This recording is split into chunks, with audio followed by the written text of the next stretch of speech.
Hi, I'm Leslie. I'm Hannah. And this is the Histrionic channel. So we did polls, we talked to friends, we talked to family, we talked to people on TikTok who don't know us.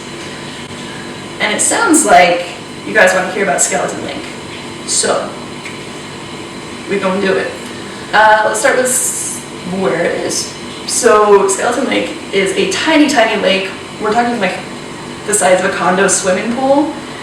In the middle of nowhere, India. It's like way up in the Himalayas, so cold it is frozen 10 months out of the year, maybe 11. Global warming. It depends. It is not a very accessible place. There's one point you can get to it, and it's from the southwest. Southeast. Southeast? Southeast. Southwest. Northeast shore. Oh right, southwest. Ha! Yes. So, that's where it is. And we're going to talk about what's there. But before we do, I'm getting on my soapbox. Buckle up. When we talk about these stories, they sound so spooky, and they are. The morbid curiosity is there. But these are people. They are important. They deserve all of the dignity and respect we can possibly manage to give them. So,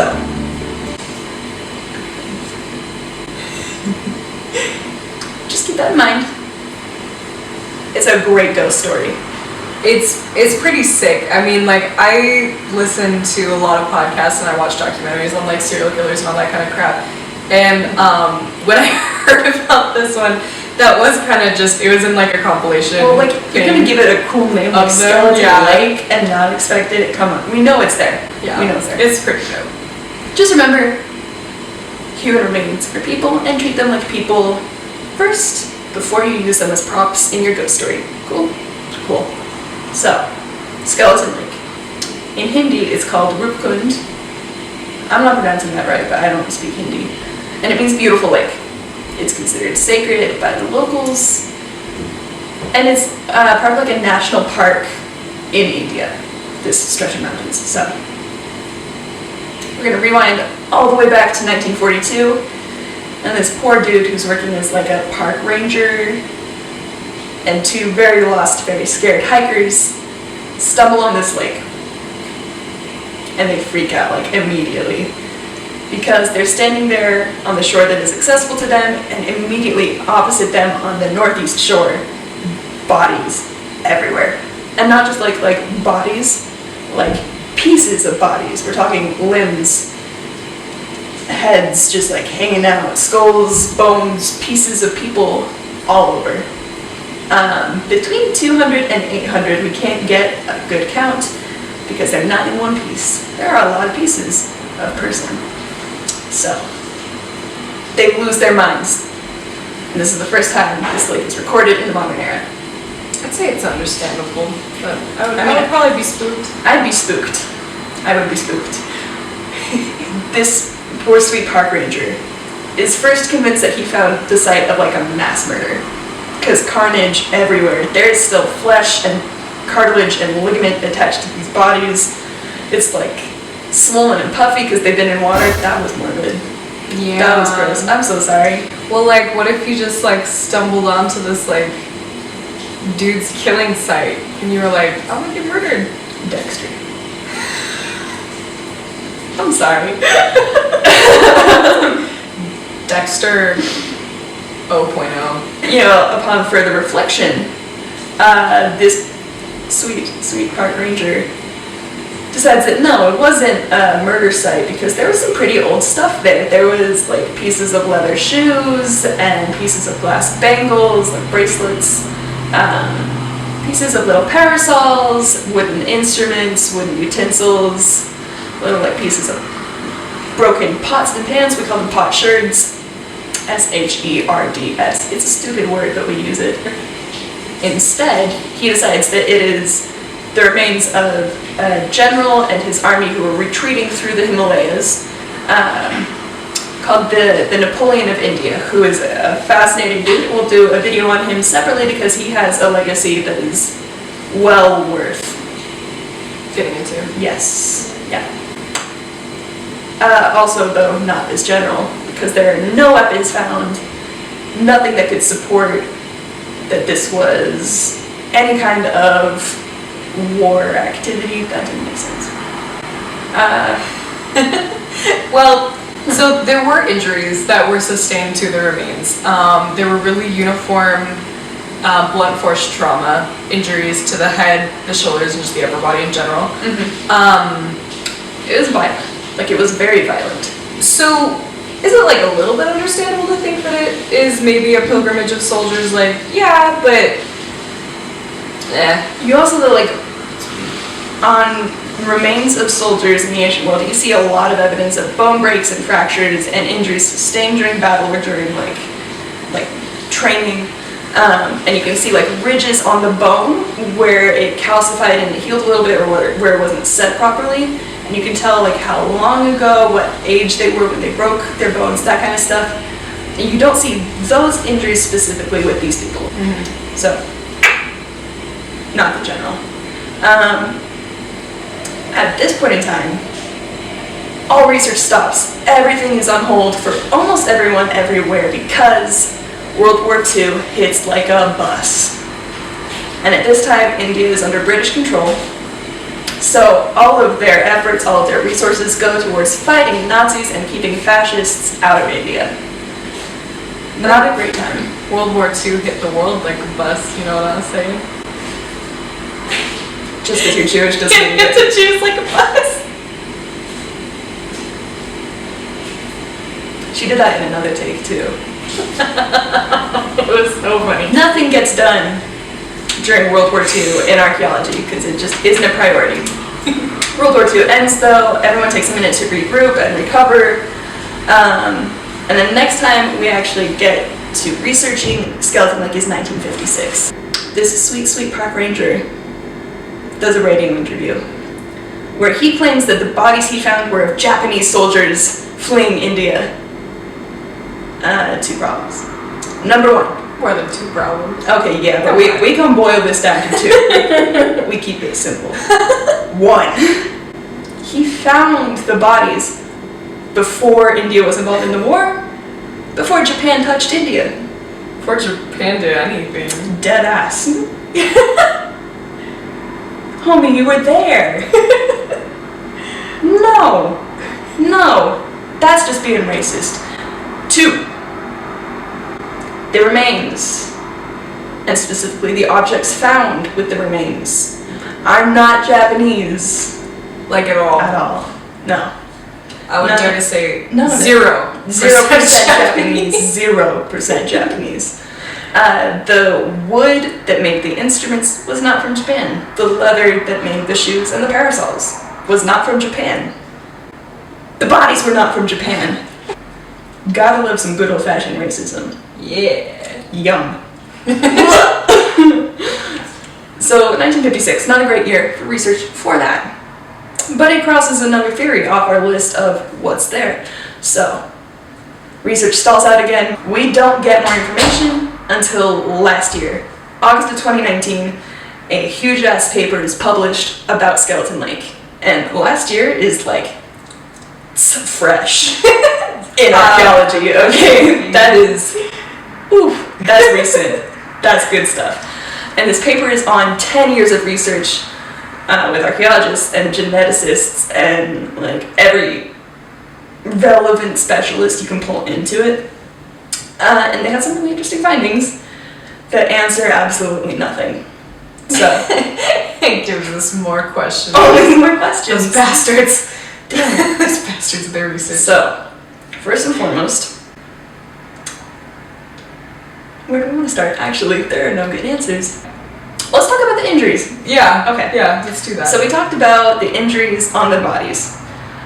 They were all really uniform, like head and shoulders, on all of the heads and shoulders that specialists could find, often not together, because we went over that. It was 75% men, the remains that were found. However, that doesn't leave out, there were women, there were children Who had the same injuries. who had the same injuries, and there wasn't like discrimination between kind of the violence Yes. of the demographic. If you look at it from like a forensics angle, triangle, it was the same force distribution across the board. So they were hit with the same type of stuff with the same force. And the injuries show like blunt force trauma with a large round object, like the size of a softball-ish.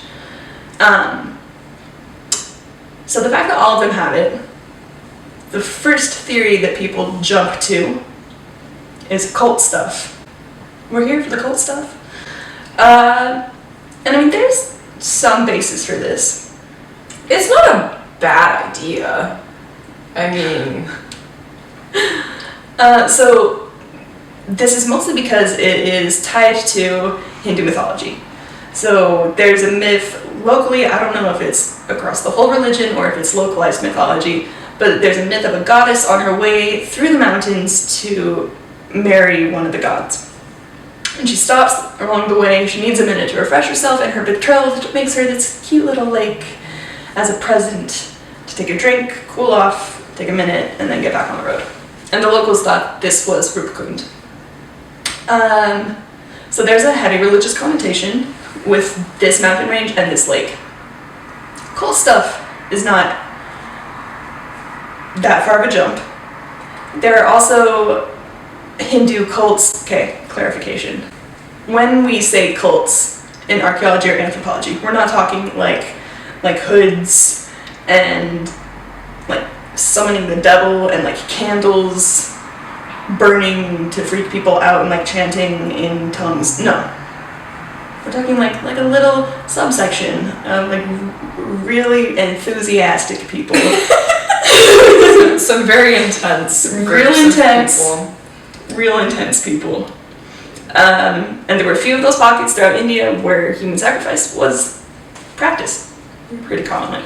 And you can see human sacrifice being a thing for a lot of years in a lot of cultures. You see it in ancient Egypt, you see it in the Mayan culture, the Aztecs, so it was pretty across everywhere. Yeah. Yeah. So, first thought, cult stuff. The locals, not so much with this theory. When the researchers actually talked to the people living in the nearest village, which they should have done in the first place, but they didn't. They did not, because archaeologists don't talk to people. Anyways, the locals tell a story of a king going on a pilgrimage, tracing the route of this goddess going on her journey to her wedding, and it was a pilgrimage. I think it still actively happens. Yeah. Yeah, it was a religious pilgrimage, and a king takes his whole posse on this journey, and the women sing a song about it in this village. At a certain point on this trip, men were supposed to leave their wives, their children, their animals, their instruments, like all their stuff in one place, and then they continue on the rest of the pilgrimage by themselves. This king said, nope, took everyone with him. I'm gonna bring my stuff. This pissed the gods off like big. So, to punish them, they sent a nasty hailstorm, and it killed all of them. I cannot imagine looking up and seeing boulders flying down. See, the really, really twisted thing is, at that altitude and at that temperature, super plausible. That hail would do that to you. And there have been other freak hailstorms, like in modern times, recent history, that have killed people. Like, it's not actually hard to do. And when you're falling from the sky, that's a lot of force. That would kill someone. That would be a real crappy way to die. That would, because if the blunt force doesn't kill you, it causes enough brain bleeding and swelling that you like pass out and freeze to death. Yep. It's still not a fun time. It's a glamorous way to go for sure. Yeah, not something I want to experience firsthand. Poor souls. RIP. That was so mean. That was insensitive. Ripperoni. That's probably the most like millennial Gen Z answer. Like, something really serious happens. I'm just, RIP.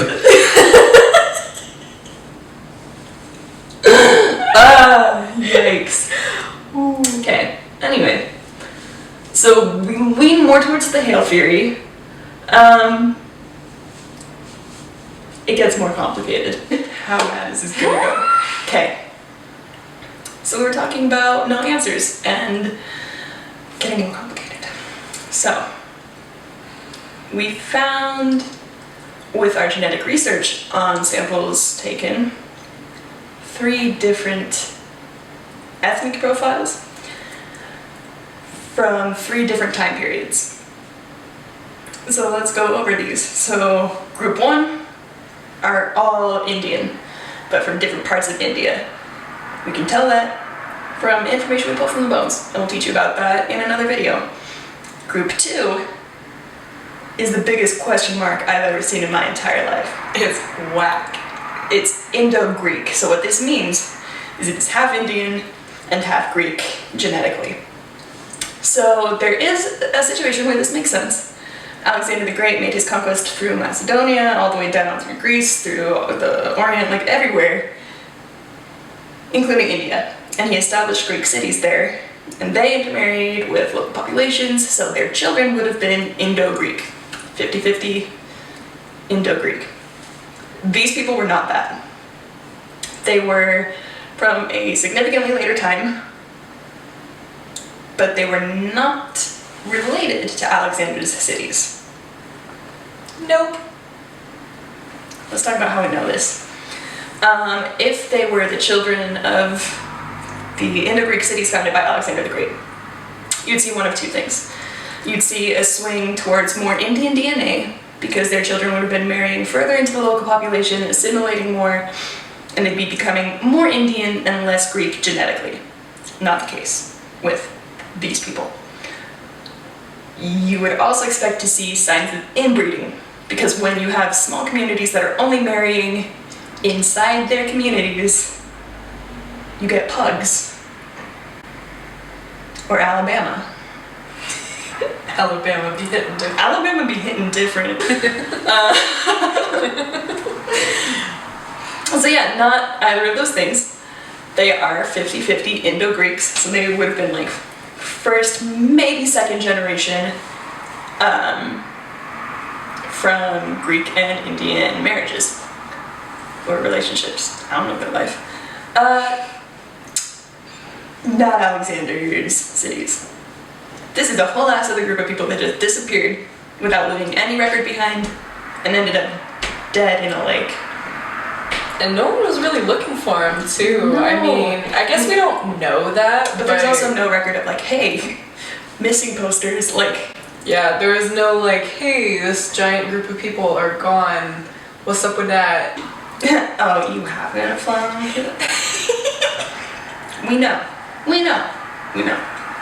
So, that's a long ass way away from home. It's not a place you end up by accident. Unless you are this sweet, precious, racist park ranger. All of these groups are from different periods of time, but they all died with the same injuries. So the commonality of these freak hailstorms is up for debate. Were there that many freak hailstorms? Were there that many cult sacrifices? They were like equally as likely, the hailstorms and the cult stuff. We don't know. We don't know why they were all there either. But again, that's not accidental. I just realized this video might be really unsatisfying to someone watching it, expecting to know what happened. But I got that little itch in the back of your brain going, look, I need to know. That's how we feel about everything. Everything. Recap of what we did learn. Bodies. So many bodies. It's friggin' cold. Apparently there are some odd weather patterns. People can be racist. Sometimes there's cult stuff. Sometimes there isn't. Sometimes there's no incest. And Dripkund is not Alabama. Nope. Think that covers it? Yeah. Okay, cool. Last little soapbox moment. Ha, you thought I was done. I am not. Research keeps getting harder, even today, because people hear cool stories about Skeleton Lake and all the spooky stuff.